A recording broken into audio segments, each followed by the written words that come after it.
पुनरपि जननम पुनरपि मरणम, पुनरपि जननम पुनरपि मरणम, पुनरपि जननी जठरे शयनम।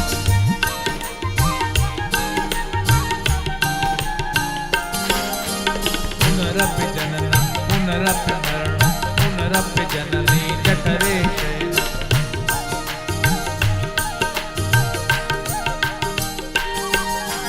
इह संसारे खलु दुस्तारे,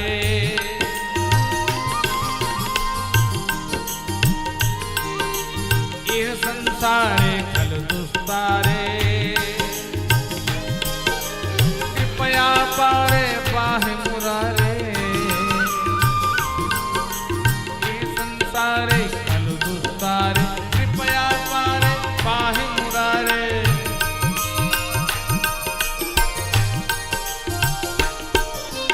भज गोविंदम भज गोविंदम भज गोविंदम मूढ़मते। भज गोविंदम भज गोविंदम भज गोविंदम मूढ़मते। भज गोविंदम भज गोविंदम भज गोविंदम मूढ़मते। भज गोविंदम भज गोविंदम भज गोविंदम मूढ़मते। प्राप्ते सन्निधे मरणे नहीं नहीं रक्षति दुःखिंकरणे। प्राप्ते सन्निहिते मरणे नहि नहि रक्षति दुःखिंकरणे। प्राप्ते सन्निहिते मरणे नहीं नहीं रक्षति दुःखिंकरणे। प्राप्ते सन्निहिते मरणे नहि नहि रक्षति दुःखिंकरणे। बार बार जन्म लेता है, बार बार मरता है, जन्म और मृत्यु से परे वो कैसे जाए? गर्भ में जाने वाला यह जीव छटपटाता है, और गर्भ में तो वो भगवान को ही ध्यान करता हुआ, अब की छुड़ा दो प्रभु, अब नहीं ऐसा काम करूंगा कि बंधन में पड़ना पड़े, अब ऐसा नहीं करूंगा, ये प्रार्थना करता है। ये जन्म मृत्यु के चक्र से मुक्ति ही मोक्ष है। मृत्यु से बचने का उपाय नहीं, जन्म से भी बचने का उपाय क्या? मृत्युंजय, महामृत्युंजय मंत्र, ये जन्म और मृत्यु दोनों से छुड़ाने का उपाय। ओम त्र्यंबकम यजामहे। त्र्यंबकम में 3 हो गया, पालन करने वाला, जन्म देने वाला, पालन करने वाला और मारने वाला। हे दाता, ये तुम जन्म देते हो, फिर पालन करते हो, फिर मार देते हो, या तो अपनी दुकान बंद कर दो तो हमारी छुट्टी हो जावे। ये तुम ही तो करते हो, जन्म भी तुम ही देते हो, इसमें हमारा क्या दोष है? और जन्म देते हो तो पालन भी तो तुम ही करते हो, और फिर मार भी देते हो। त्र्यंबकम,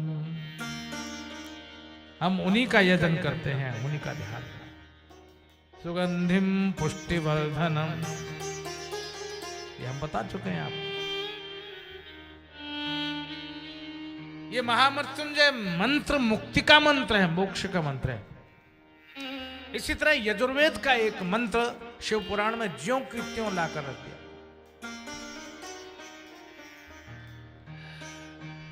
हमारे शुक्ल यजुर्वेदीय संहिता में जो मंत्र आते हैं, हमारे उत्तर भारत में शुक्ल यजुर्वेद का ही चलन है, दक्षिण भारत में कृष्ण यजुर्वेद चलता है। तो शिव पुराण में ये मंत्र यजुर्वेद का ही आया। कैसे जाने उसको, कैसे पार पहुंचे? लेकिन शर्त यह है कि उसको जाने बिना कोई दूसरा रास्ता नहीं है, उसको जानना ही पड़ेगा। वेदाहमेतम पुरुषम महांतम आदित्य वर्णन तमस परस्तात् तमेव विदित्वाद मृत्युमेति नान्य पंथा विद्यते अनाय। कोई दूसरा रास्ता ही नहीं है। उसी को जानना पड़ेगा, ईश्वर को ही जानना पड़ेगा, ब्रह्म को जानना पड़ेगा। और बिना उसकी शरणागत हुए, बिना उसकी साधना किए नान्य पंथा, दूसरा कोई रास्ता नहीं है। उसी रास्ते से गुजरना पड़ेगा। इससे साधना प्रथम शर्त है। ऐसे भगवान शिव की उपासना से ही मोक्ष तक का रास्ता खुल जाता है। भक्त भक्ति करता है, साधक साधन करके योग साधता है और ज्ञान के उस चरमोत्कर्ष पर पहुंचकर शिव के स्वरूप का अनुभव करता है और वो उसमें मिल जाता है। भगवती उमा जो पराशक्ति है, बिना शक्ति के कोई व्यक्ति कर्म नहीं कर सकता। शक्ति के बिना कोई कर्म कर सकता, बताइए आप। बिना हर चीज के लिए शक्ति चाहिए। खाना खाओगे तो पचाने की शक्ति चाहिए, कहीं जाओगे तो चलने की शक्ति चाहिए, है ना। आंख है तो देखने की शक्ति चाहिए, जीभ है तो बोलने की शक्ति चाहिए। अगर ये शक्ति ना हो तो जीभ हिलेगी नहीं, हिलेगी नहीं। इतना बढ़िया बोलने वाला एक व्यक्तित्व जो हिंदुस्तान के सर्वोच्च शिखर पर पहुंच गया, जिसकी वाणी से हजारों लाखों लोग प्रभावित होते थे। शक्ति चली गई, अब वो बोल नहीं सकता। जानते कि नहीं? जानते हैं ना? नहीं? इतना बढ़िया ऑरेटर, इतना बढ़िया बोलने वाला, जिसके बोलने से लाखों आदमी उमड़ पड़ता था, हजारों की भीड़ लग जाती थी। भाई किसी जमाने में मजमा जुटाने के लिए तो मैं भी रहता था साथ में। मैं आगे आगे चलता था, वो पीछे पीछे आते थे। मैं सभा जोड़ता था, पीछे से आके वो बोलते थे। क्या बढ़िया बोलते थे, क्या सुंदर बोलते थे। आज उनकी उस भाषणों के रिकॉर्ड सुनने से रोमांच हो जाता। संयुक्त राष्ट्र संघ में बोले तो क्या बोले, और संसद में बोले तो क्या बोले, क्या बोले। लेकिन क्या है, जीव है, शरीर है, चेतना भी है, लेकिन वाणी की शक्ति चली गई। शक्ति के बिना हम बोल भी नहीं सकते, शक्ति के बिना हम देख नहीं सकते, शक्ति के बिना चल नहीं सकते। अरे शक्ति के बिना जो हम खाते हैं, पहली बात तो मुंह नहीं चला सकते। मुंह चलाना बंद हो जाए तो चबा नहीं सकते, और अगर पहुंच भी जाए पेट में तो पचाने की शक्ति के बिना उसे पचा नहीं सकते। शक्ति प्रधान है, शक्ति प्रधान है। इसलिए शिव में भी अगर इकार हट जाए तो क्या हो जाएगा? शिव शिव शिव शिव हम कहते हैं, और शिव में से ई हटा दीजिए, ई की मात्रा कर दोगे तो क्या हो जाएगा? शव हो जाएगा, शव हो जाएगा। शिव में भी शक्ति की जरूरत है। बिना शक्ति के शिव भी क्रियाशील नहीं हो सकते, ये बहुत आवश्यक है। इसलिए शक्ति का तत्व है। भगवती पार्वती के दो अवतारों का वर्णन यहां शिव पुराणकार करते हैं, एक तो सती के रूप में और एक पार्वती के रूप में। दोनों ही शक्तियां हैं, एक ही शक्ति के दो रूप हैं, और दोनों ने अपनी अपनी तरह से कार्य किया, शिक्षा दी जगत को। ये दो स्वरूप। इसलिए जब हम लोग प्रार्थना करते हैं तो क्या करते हैं? या देवी सर्वभूतेषु शक्ति रूपेण संस्थिता नमस्तस्यै नमस्तस्यै नमस्तस्यै नमो नमः। हे देवी, आप शक्ति रूप में विराजमान हैं, आपको प्रणाम है, उन्हीं शक्ति को प्रणाम है, आपको नमन है, नमन है, नमन। शक्ति होना बहुत आवश्यक है। इसीलिए जब ऋषि मेधा के सामने राजा सुरथ ने कहा कि अब मैं क्या करूं, कहां जाऊं, घर से निकाल दिया गया हूं, मेरे बेटों ने निकाल दिया, राज्य छीन लिया शत्रुओं ने, और वो एक व्यापारी था बेचारा, वो व्यापारी भी बड़ा दुखी था, उसके भी बच्चों ने निकाल दिया। तो दोनों ही बेचारे दुखी थे। मेधा ऋषि के सामने जाकर पहुंचे तो उन्होंने कहा, भाई देखो, तुम शक्ति की आराधना करो। तुम्हारी शक्ति समाप्त हो गई इसलिए तुम दुखी हो, और अगर शक्ति की कृपा हो जाएगी तो हे राजन तुम अपना राज्य पा जाओगे और तुम अपना ऐश्वर्य फिर से प्राप्त हो जाओ कर लोगे। इस तरह शक्ति की आराधना करो। तो प्रश्न किया राजा ने, सुरथ ने, कि प्रभु ये शक्ति कैसी है, कहां से मिलती है, आप कृपा पूर्वक बताइए। शक्ति के संबंध में मैं आपके श्रीमुख से कुछ सुनना चाहता हूं। तो ऋषि ने वर्णन किया, देखो बहुत पुरानी बात है। भगवान विष्णु आनंद से बैठे हुए थे। अब उस समय जो वो नहीं होगा, क्या करते हैं वो, कान खुजाने के लिए उसको हमारे यहाँ तो एक बूढ़ी मैया थी, वो कहती महाराज फुरपुती दे दो, फुरपुती। फुरपुती क्या होती है? बोले फुरपुती दे दो। क्या करेगी भाई फुरपुती का? बोले कान खुजाऊंगी, कान खुजाऊंगी। कान में खुजली मचे हुई, पानी मरता है, मैल बनता है, कान खुजाऊंगी, इसलिए फुरपुती दे दो, ऐसा कहती थी। लेकिन वो अब तो बहुत कंपनियां बना रही हैं उसको, क्योंकि कान खुजाने की जरूरत बहुत है, बहुत। कान अगर मैल ज्यादा हो जाए तो सुनाई भी कम पड़ता है। और बहुत से लोगों ने कहा मैं तो खुजाता ही नहीं हूँ, क्योंकि कान बंद थोड़ा रहे तो मतलब की बात को थोड़ा ध्यान दे लेता हूँ, बेमतलब की बात को कह देता हूँ, भाई कान मेरा बंद है आजकल, सुनता नहीं। जॉनसन्स वालों ने खूब निकाल रखी है, तो पूरा पूरा डिब्बा बिक जाते हैं बाजार में। तो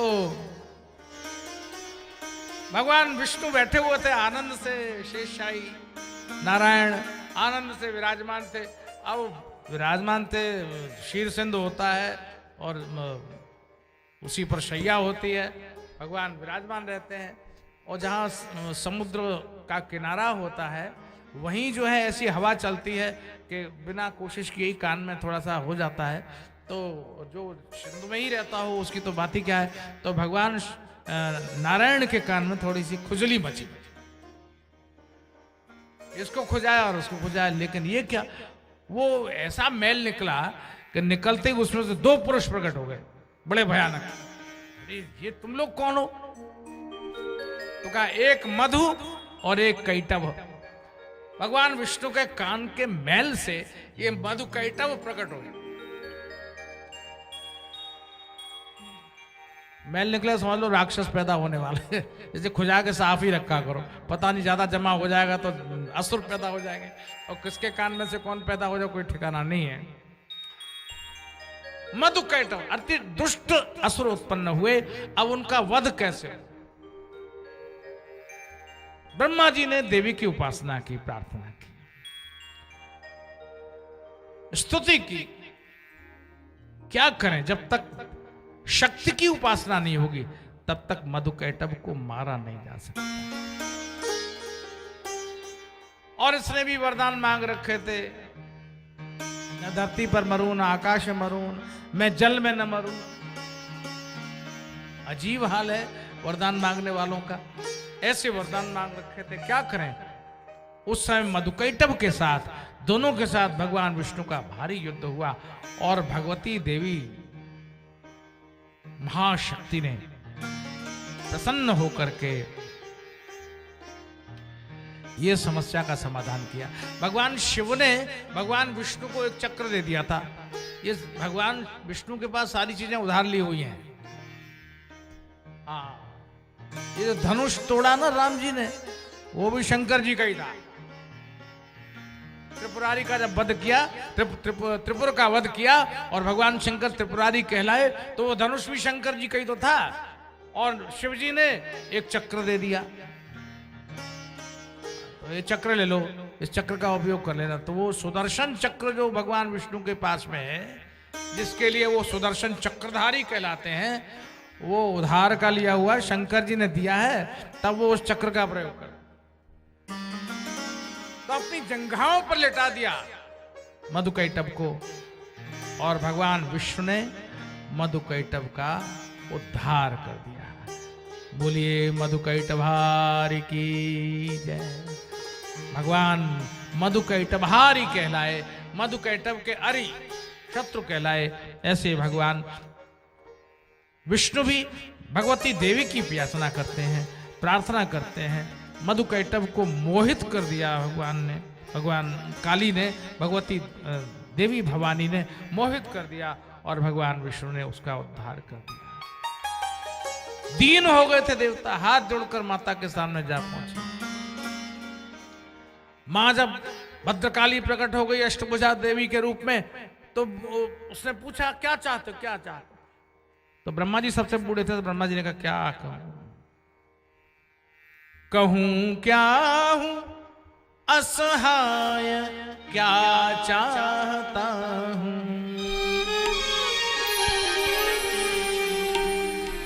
कहूं क्या असहाय क्या चाहता हूं, कहूँ क्या हूँ असहाय क्या चाहता हूँ। मेरी माँ मैं तेरी दया चाहता हूं,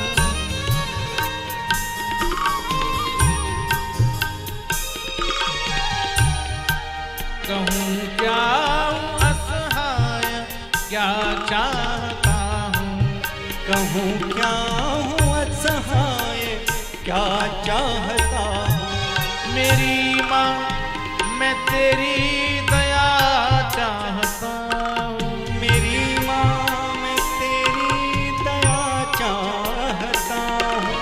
कहूं क्या हूं असहाय क्या चाहता हूं।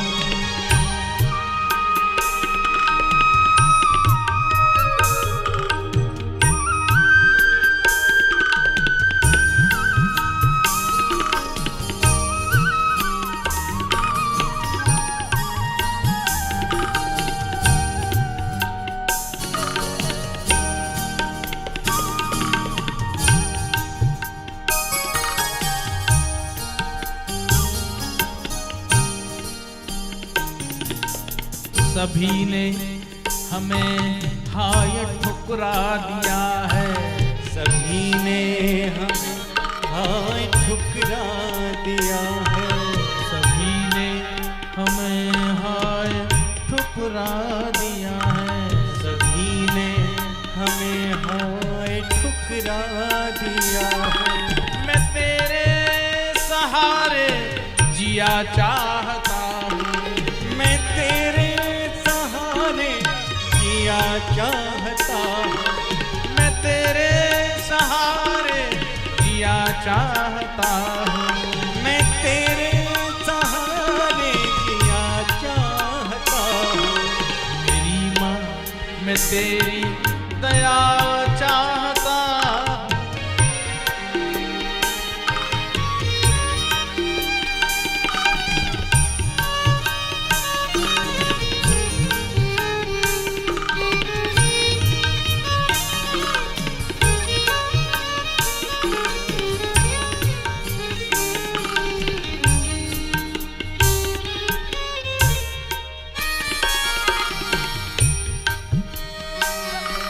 मैं बालक हूँ तू माँ है,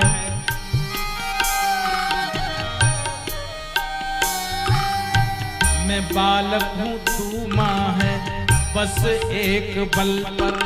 मैं बालक हूँ तू माँ है बस एक बल पर। मैं बालक हूँ तू माँ है इस एक बल पर। मैं बालक हूँ तू माँ है इस एक बल पर। जो कुछ मांगता हूँ लिया चाहता हूँ, जो कुछ मांगता हूँ लिया चाहता हूँ। मेरी माँ मेरी माँ मेरी माँ मैं तेरी दया चाहता हूँ। मेरी माँ मैं तेरी दया चाहता हूँ।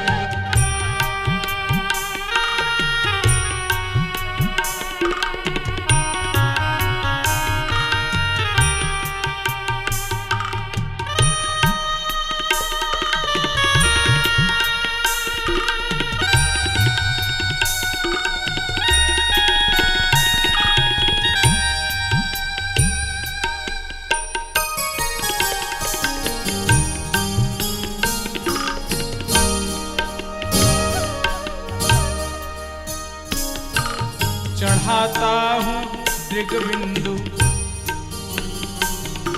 चढ़ाता हूँ दृगबिंदु चरणों पे तेरे, चढ़ाता हूँ दृगबिंदु चरणों पे तेरे, चढ़ाता हूँ दृगबिंदु चरणों पे तेरे, चढ़ाता हूँ दृगबिंदु चरणों पे तेरे। न कुछ और साधन किया चाहता हूँ, न कुछ और साधन किया चाहता हूँ, न कुछ और साधन किया चाहता हूँ, कुछ और साधन किया चाहता हूँ। दया चाहता हूँ, दया चाहता हूँ, दया चाहता हूँ, दया चाहता हूँ। मेरी माँ मैं तेरी दया चाहता हूँ, मेरी माँ मैं तेरी दया चाहता हूँ। माँ तुम करुणा करोगी, बस इतना मुझे विश्वास है, क्योंकि तुम माँ हो और मैं तुम्हारा बालक हूं। अपराध बालक से होता है, क्षमा माँ कर देती है, इस बात का मुझे पूर्ण भरोसा है। प्रसन्न हो गई माँ और इस तरह से महाशक्ति ने मोहित कर दिया मधुकैटभ को और भगवान विष्णु ने उसका उद्धार कर दिया। देवताओं के तेज से महालक्ष्मी का प्राकट्य हुआ। ये देवी है समस्त देवताओं की सामूहिक शक्ति से पुंजीभूत होकर देवी के रूप में प्रकट हुई। भगवती उमा के शरीर से सरस्वती का प्राकट्य हुआ। कौशिकी कहलाई। उसी काल में शुंभ और निशुंभ थे, जिनके साथ बहुत भारी युद्ध हुआ और इस युद्ध में ये दोनों ही मारे गए। शुंभ और निशुंभ का भी उद्धार माता ने किया। एक बहुत अच्छा दुर्गा सप्तशती का एक श्लोक मुझे बहुत अच्छा है, मैं अनुभूत श्लोक है, ये मंत्र है। श्लोक क्या मंत्र है? और इस मंत्र के जाप से मां खुश हो जाती, प्रसन्न होती, क्योंकि मां ने कहा है चिंता मत करो, मैं हूं ना। जब मां कह दे कि मैं हूं तो बालक को बड़ी ताकत मिलती है।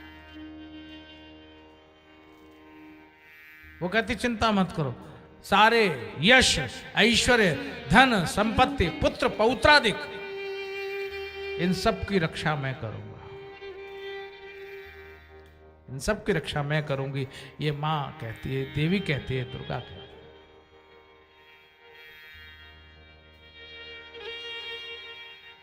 वही यहां पर उसी का यहां पर उल्लेख आता है। देवी प्रकट हुई और मधुकैटभ शुंभ निशुंभ इत्यादि जितने भी असुर हैं उनका उद्धार मां करती है। रक्त बीज का भी उद्धार अद्भुत था। ये जितना रक्त टपकता था उतने रक्त बीज पैदा हो जाते थे। तो सिंहवाहिनी मां के सिंह ने अपनी जीभ पर ही सारे रक्त को ले लिया। धरती पर गिरे तो नया पैदा हो जाता था, इसलिए गिरने ही मत दो। तो शेर ने टपकते हुए रक्त को अपनी जीभ में ले लिया।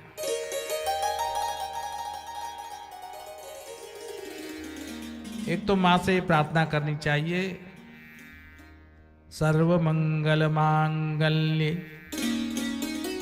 शिवे सर्वार्थ साधिके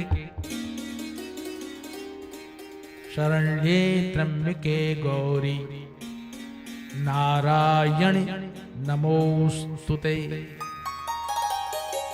मंगल करना मां, हमारे जीवन में मंगल ही मंगल हो, ऐसी करुणा करना।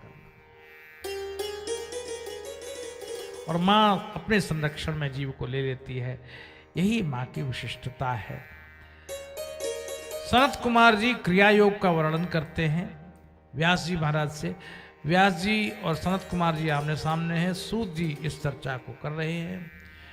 यह भक्ति योग, ज्ञान योग, क्रिया योग, इसका वर्णन करते हैं। वास्तव में ज्ञान ही मोक्ष का एकमात्र रास्ता है, ये कहते हैं। प्रणव शब्द का अर्थ हम आपके समक्ष पहले वर्णन कर चुके हैं। प्रणव माने ओंकार, ओम, उसका यहां दोबारा से उल्लेख किया गया। पहले प्रारंभ में भी प्रणव का अर्थ बताया गया था और यहां फिर से किया, उसकी पुनरावृत्ति की आवश्यकता नहीं। प्रणव माने शंकर जी, प्रणव माने भगवान। ओंकार में पालन करने वाला, जन्म देने वाला और रक्षा करने वाला, तीनों ही समाहित हैं। ये पहले हम कह चुके हैं। शिव के प्रणव के अर्थ शिव ही हैं, ये मानना चाहिए। श्रुति, स्मृति, शास्त्र, पुराण जितने भी हैं वे सब प्रणव के ही वाच्यार्थ कहे जा सकते, प्रणव के ही अर्थ है। संन्यास का वर्णन करते हैं। संन्यास का संन्यास धर्म क्या है? संन्यास शब्द का अर्थ होता है जो छोड़ दिया गया हो। न्यस्त, न्यस्त माने छोड़ना। वो व्यक्ति जिसने सब कुछ छोड़ दिया वो सन्यासी है। अब कितना छोड़ा ये तो वो खुद जानते होंगे, और कितना छोड़ा ये हम सब आप लोग देखते रहे। कितना छूटा, कितना रह गया। बहुत से लोग तो अपने पूर्वाश्रम को भी साथ में लेके चलते हैं। पूर्वाश्रम माने गृहस्थाश्रम में जो कुछ थे उसके साथ साथ जोड़ के चलते हैं। ये कौन है? ये वकील स्वामी जी हैं। वकील स्वामी जी कौन से स्वामी जी होते हैं? वकील स्वामी जी नहीं, ये पहले वकील थे, अब स्वामी जी हो गए। तो वकील कहां से घुस गए स्वामी जी में? नाम तो छोड़ा ही नहीं, नाम तो छोड़ा नहीं है। वकील स्वामी जी कैसे हो गए? ये कौन है? ये इनको मत पूछिए, ये जमींदार स्वामी जी हैं। ऐसी जोड़ लो, पिछले नाम को साथ में जोड़ के अमुक स्वामी जी, अमुक स्वामी जी, अमुक स्वामी, डॉक्टर स्वामी।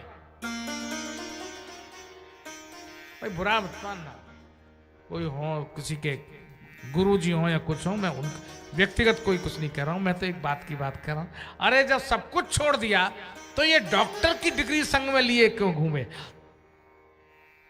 स्वामी माने स्वामी, सन्यास माने सन्यास।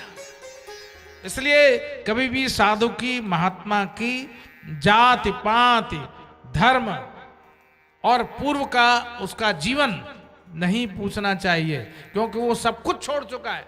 अब तो कुछ भी नहीं है, अब तो वो अग्नि स्वरूप है, सब खा गया। जैसे आग सब खा जाती है, वैसे ही सन्यासी सब भक्षण कर जाता। सब भक्षण कर जाता माने खाता नहीं है, भक्षण कर जाता माने भस्म। अब यहां कुछ भी नहीं है। गेरुआ वस्त्र का मतलब यह है आग। गेरुआ वस्त्र माने आग। और सन्यास की दीक्षा देने में बड़ी गड़बड़ होती है, आसान नहीं है कि बाजार से गेरुआ कपड़ा पहनो और धारण करो, चल दो। गुरुजी से दीक्षा लेने के पहले, सन्यास की दीक्षा लेने के पहले सब कपड़े उतार देने पड़ते, सब। एक कपड़ा भी अंग पर नहीं रहता। गंगा स्नान करो, सब उतार दो, निर्वस्त्र हो जाओ, जैसे तुम्हारा जन्म हुआ था वैसे ही रहो। और उसके बाद जिसको दीक्षा दी जानी है सन्यास की, तब गुरुजी महाराज अपने पास से लंगोट देते थे। गुरुजी लंगोट देते हैं। अब भी है यही परंपरा सन्यास लेने की, जो शिव पुराण में भी यही विधि दी गई है कि गुरुजी महाराज लंगोट देते हैं जिनसे दीक्षा लेनी है, तब वो लंगोट धारण करता है शिष्य। और गुरुजी महाराज फिर वो उसके लिए एक चटाई देते हैं, कुशा का आसन देते हैं, एक कमंडल देते हैं, जिसमें वो तुम खाओ, जो कुछ हो जाए उसी में डालो, उसी में खाओ, उसी में पानी पियो, वही रखो और भाई चलते फिरो। ये है सन्यास। आसान नहीं है। आप ये ना समझें कि मैं कह रहा हूं, मैं नहीं कह रहा, शिव पुराण में कहा गया है। और इसी तरह भागवत में भी यही, जब अवधूतोपाख्यान आता है तो अवधूत दत्तात्रेय ने खूब कटाक्ष किया। इतनी सी भी लालसा न रहे, इतनी भी लिप्सा न रहे, इतना सा भी संग्रह न रहे, बस जहां आसन लगा बैठे वहीं समझो मकान अपना। फकीरों से न तुम पूछो ठिकाना उनके रहने का। फकीरों से न तुम पूछो ठिकाना उनके रहने का। जहां आसन लगा बैठे वहीं समझो मकान अपना। बैठ गए तो बैठ गए, यही हमारा घर। एक दिन रहे, 2 दिन रहे, 4 दिन रहे और फिर अलख निरंजन हर हर महादेव उठाया अपना कमंडल और फिर आगे की यात्रा शुरू हो गई। बस नारायणाय नमः। यह है संन्यास का धर्म। वो कहीं टिकता नहीं है 4 दिन, निर्देश नहीं देता शास्त्र उसको रोकने। भिक्षावृत्ति करके जीवन जीने वाला और केवल एक समय भोजन करने वाला, और उसमें भी 3 घरों के, केवल 3 घरों के बाहर, केवल 3 घरों के बाहर नारायण हरि एक बार बोलेगा। और उन 3 घरों से अगर भिक्षा मिल जाती है तो एक समय में वो प्रसादी पाकर बस दूसरे समय के लिए जोड़ कर नहीं रखेगा। रात्रि को फिर अपने ध्यान, साधना, मौन यही धारण करे।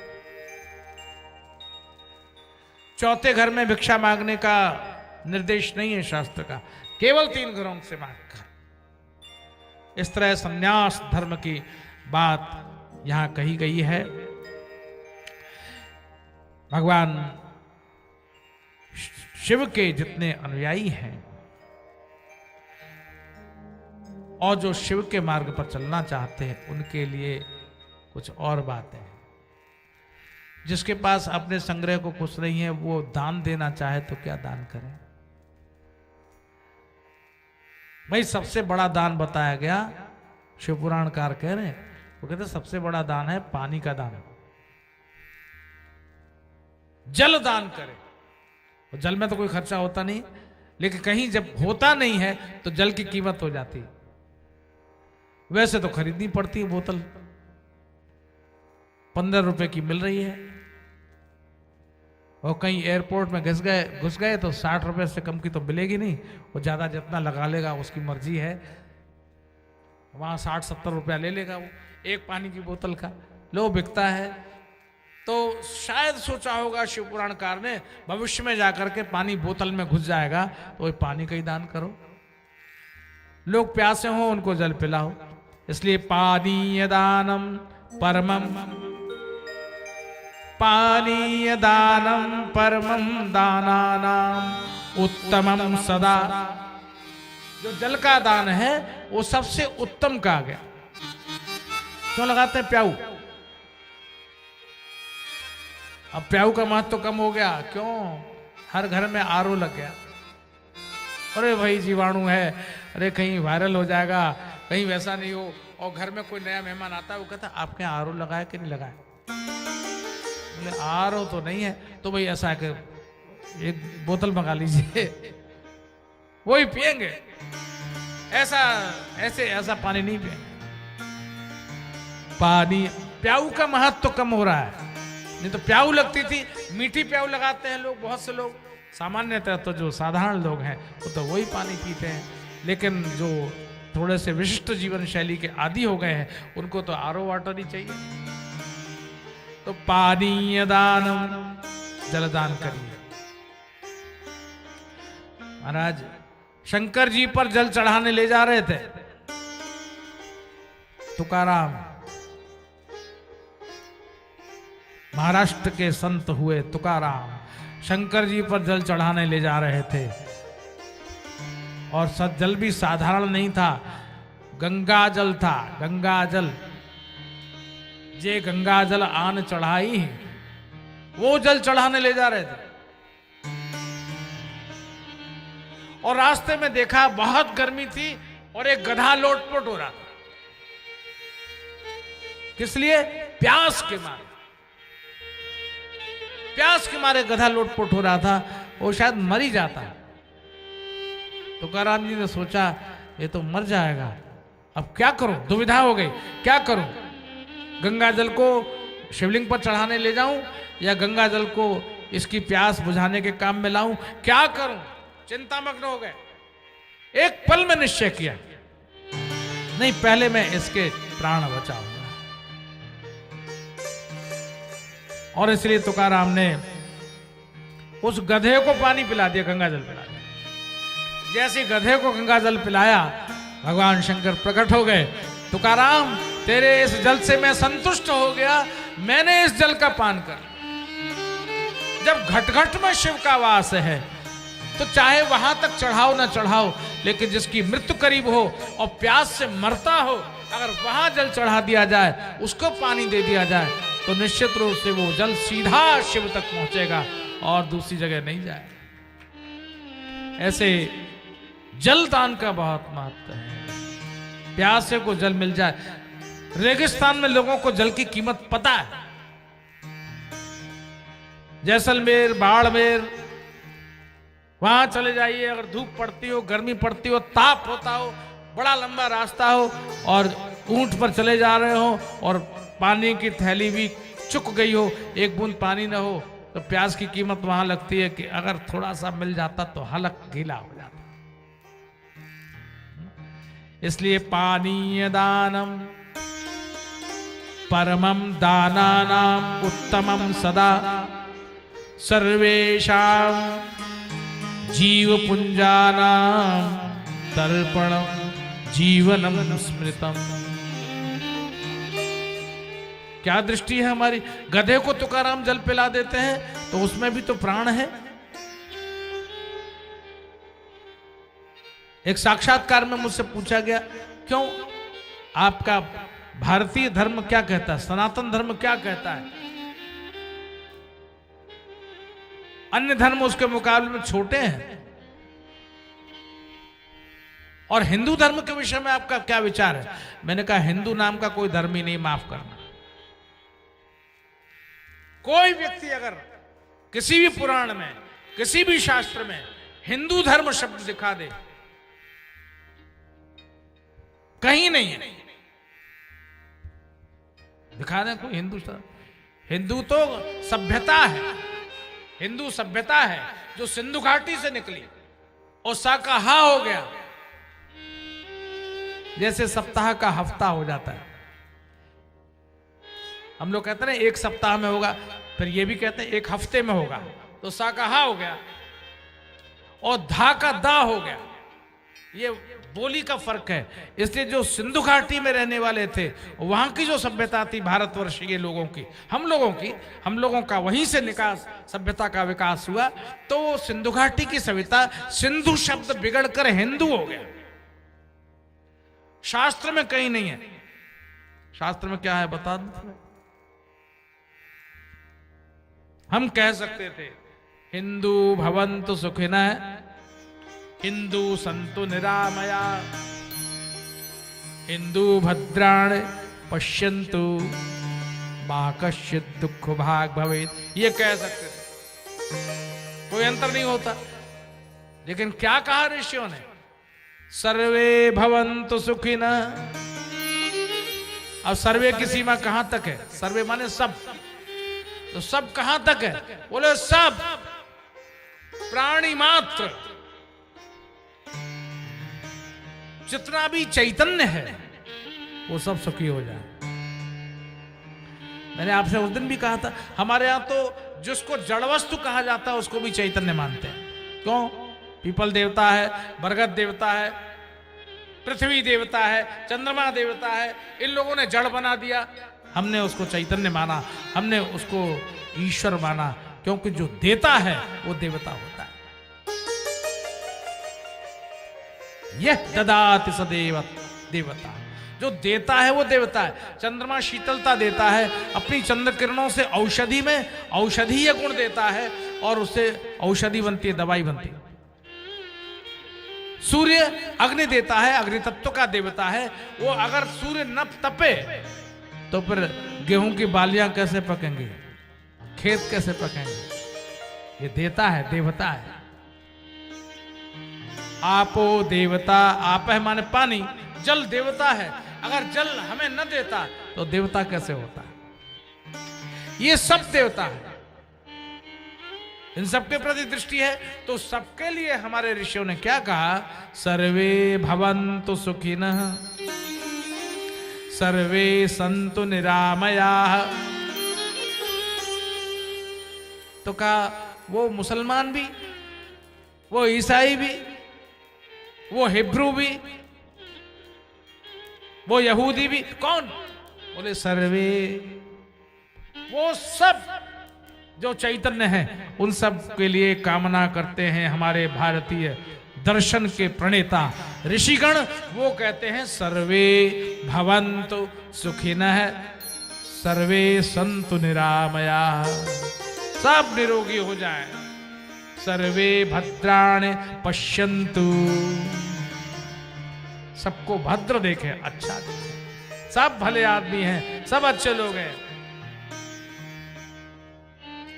ये दृष्टि है कि नहीं? ये हमारी दृष्टि, ये हमारी दृष्टि। तो जो सच्चा मनुष्य है, जो सच्चा मानव है, जो आदमी है, वही सच्चा हिंदू है। जो आदमियत, यही है इबादत, यही दीनो ईमा, यही है इबादत, यही दीनो ईमा, कि दुनिया में काम आए इंसान के इंसान। वो इबादत करता है, पूजा करने वाला सर्वश्रेष्ठ व्यक्ति वही है जो दूसरों की सहायता में सबसे पहले आगे बढ़ जाता हो और दूसरे की मदद करता हो। वो ये न पूछे कि तुम कौन जाति पाति हो, ये न पूछे तुम किस देश के हो, वो ये पूछे तुम्हारी तकलीफ क्या है। तो अगर वो मनुष्य नहीं गधा भी हो तो उसको भी सही हो। ये है हमारी भारतीय संस्कृति। इसलिए सर्वेशाम सर्वेशाम, सबके लिए, सर्वेशाम जीव पुंजानाम तर्पणम जीवनम स्मृतम। अरे हमारे यहाँ तो मरने के बाद भी तर्पण किया जाता है पितरों को। रहे नहीं, दुनिया से चले गए, उनको भी जल दे दो, जलांजलि दी जाती है। तीर्थों में स्नान करते समय उनको जलांजलि दी जाती है। हमारे पितरों को ये जल पहुंचे, हमारे पूर्वजों को जल पहुंचे। इतनी बड़ी विराट दृष्टि अगर किसी संस्कृति में हो सकती है तो भारतीय संस्कृति में जीवंत है। अब शिव पुराणकार कहते हैं केवल मनुष्यों की बात नहीं हो रही है, वृक्षों की बात करें। अतीतानागतान सर्वान, जो अतीत हो गए, और नागतान जो अभी आए नहीं, उन सब के लिए। अतीतानागतान सर्वान पितृवंशास्तु तारयेत्, अपने पितरों को तारने के लिए, अपने पूरे वंश को तारने के लिए क्या करना होगा? तो कहा कांतारे वृक्ष रूपी यह तस्मात् वृक्षांश तो रोपयेत्। वो लोग वृक्षारोपण करें। वृक्षारोपण से व्यक्ति के आगे पीछे की 10 पीढ़ियां तर जाती हैं। हमारे यहाँ पहले से लिखा हुआ है, आज योजना बनाइए और आप चाहे जितना प्रचार कीजिए, जब तक लोगों का मन नहीं बनेगा तब तक वृक्षारोपण का ये अभियान सफल नहीं हो सकता। कागजों में वृक्षारोपण हो रहे हैं। कितने लगाए? 4 करोड़ लगाए। कहां कहां लगाए? यहां लगाए, वहां लगाए, वहां लगाए। वहां गए तो एक नहीं दिखा, कहां लगाए? फिर ऑफिस में गए, भाई कहां लगाए? बोले लगाए तो हैं। कहां? बोले फाइल देख लो। फाइल में तो लगे हुए हैं, लेकिन जहां लगाने थे वहां लगे नहीं है। इतना रुपया खर्चा आ गया, सरकार के खजाने से निकल गया, और सरकार के बाप का पैसा नहीं है, ये जनता का पैसा है जो वहां जमा होता है और वृक्षारोपण के नाम से लोगों की जेबों में पहुंच गया। आप समझे? तो सरकार पर मत छोड़िए, सरकार पर मत छोड़िए। पर्यावरण प्रदूषित हो रहा है, वृक्ष कट रहे हैं, वायु में ऑक्सीजन की कमी हो रही है, क्या करेंगे? वृक्षों को लगाइए। धरती के प्राण को बचाना है तो वृक्षारोपण ये पहली शर्त है। आप अपने घर के छोटे से अहाते से लेकर और घर के बाहर फार्म हाउस तक वृक्षों का जब तक रोपण नहीं करेंगे तब तक इस धरती को बचाना बहुत कठिन होगा। वृक्ष रोपण कीजिए, जल दीजिए, उनको वैसे पालिए जैसे आप बच्चों को पालते हैं। बालकों को पालते हैं, वैसे ही उनका संरक्षण कीजिए, तो निश्चित रूप से इस धरती को फिर से स्वर्ग बनाया जा सकता है, वरना तो सांस लेना कठिन होगा। हो रहा है ना परिवर्तन, जलवायु परिवर्तन हो रहा है, गर्मी बहुत, बरसात बहुत, अभी ठंड आने वाली है, बहुत ठंड पड़ेगी, तैयारी कर लो, गर्म कपड़े अभी से खरीद देना, ठंड बहुत पड़ेगी। ठंडा से ठंडा मौसम आएगा, गर्म से गर्म मौसम आएगा, बरसात में भयंकर वर्षा होगी, क्योंकि प्रकृति के पर्यावरण का संतुलन ये इसलिए बिगड़ गया कि हमने वृक्षारोपण में कभी कमी की है। कितने लगाए ये तो कोई नहीं गणना कर सकता, लेकिन अब हमारी जवाबदारी आती है।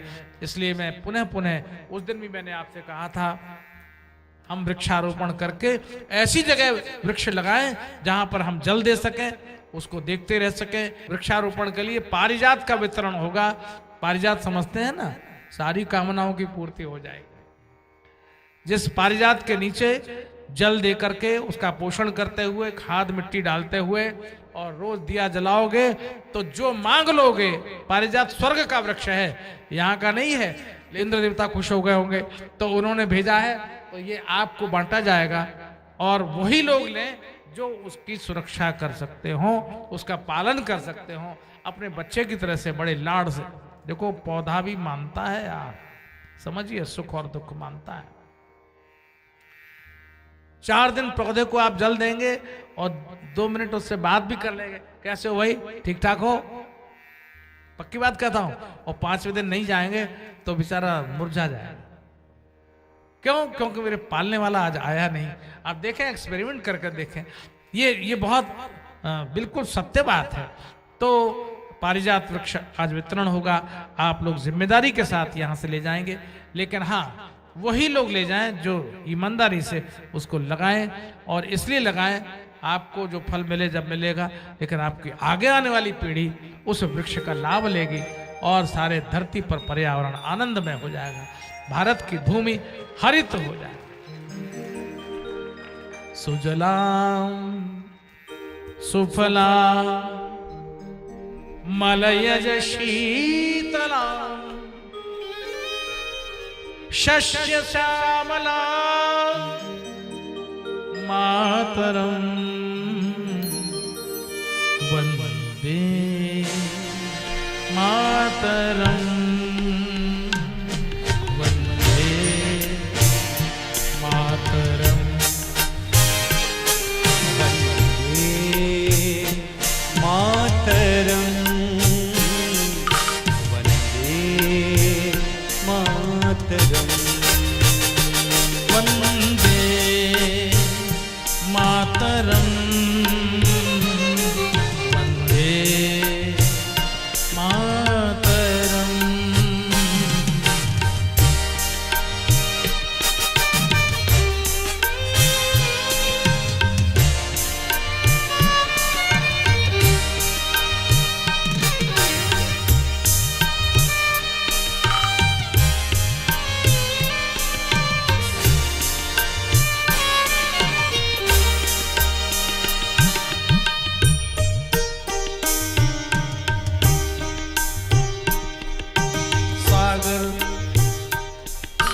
सागर चरण पखारे, सागर चरण पखारे, गंगा शीश चढ़ावेली। सागर चरण पखारे, गंगा शीश चढ़ावे, शीश चढ़ावे नी, शीश चढ़ावे मेरे भारत की माटी, मेरे भारत की माटी। चंदन और अबीर भैया, चंदन और अबीर, चंदन और अबीर भैया, चंदन और अबीर, चंदन और अबीर भैया, चंदन और अबीर, चंदन और अबीर नमन करूं मैं, नमन करूं मैं, 100 नमन करूं। नमन करूं मैं, नमन करूं मैं, 100 नमन करूं। वंदे मातरम, वंदे मातरम।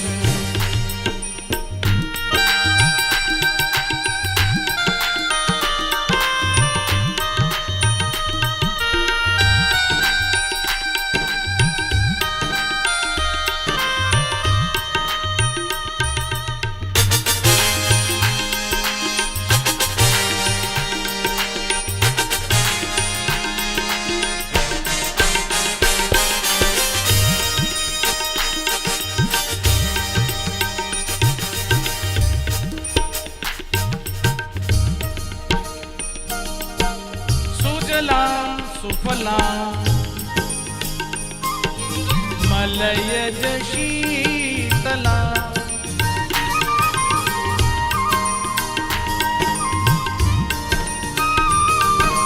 सुजलां सुफलां मलयज शीतलां,